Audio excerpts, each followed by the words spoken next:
একজন স্বৈরাচারের দোসর, বিকৃত যৌনচার প্রমোটকারী ব্যক্তি কখনো এই সরকারের উপদেষ্টা মণ্ডলীতে আসতে পারে না। এর একটা তীব্র প্রতিবাদ আমরা জানাই।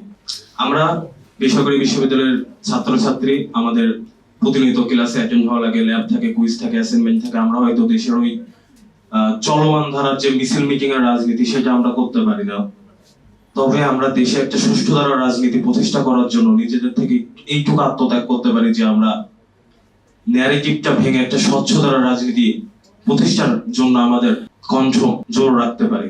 আমরা দেখছি যে আমাদের বর্তমান সরকারকে প্রশ্নবিদ্ধ করতে বিভিন্ন কুচক্রী মহল চেষ্টা চালিয়ে যাচ্ছে, এবং আমরা যেটা বলে থাকি যে আমরা বাক স্বাধীনতা পেয়েছি, আমরা কথা বলি। আপনারা দেখেন যে সামাজিক যোগাযোগ মাধ্যমে আমরা বিভিন্ন বিষয় নিয়ে এখন কথা বলি, যৌক্তিক সমালোচনা করতে পারি। এটা বর্তমান আমরা বিগত যে আন্দোলন করেছি সেই আন্দোলনের ফল, এবং এখানে অন্যতম কৃতিত্ব থেকে যায় আমাদের উপদেষ্টা নাহিদ ভাই।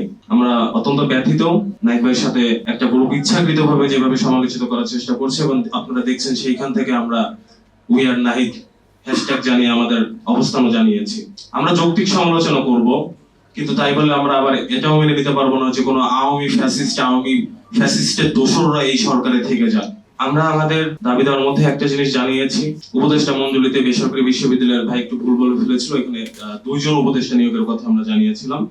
সেটা গণমাধ্যমের সামনে আমরা জানিয়ে গেলাম, কারণ আমি মনে করি যে আসলে উপদেষ্টা মণ্ডলীতে আসলে শিক্ষার্থী প্রতিনিধি না, এমন ব্যক্তিদের যাওয়া উচিত যারা হচ্ছে দীর্ঘদিন ধরে এই রাজনীতিটা প্র্যাকটিস করে এসেছে, এবং যারা ন্যারেটিভটা ভেঙে দিয়ে একটা স্বচ্ছ সুষ্ঠু ধারা রাজনীতি প্রতিষ্ঠা করে যেতে পারবে।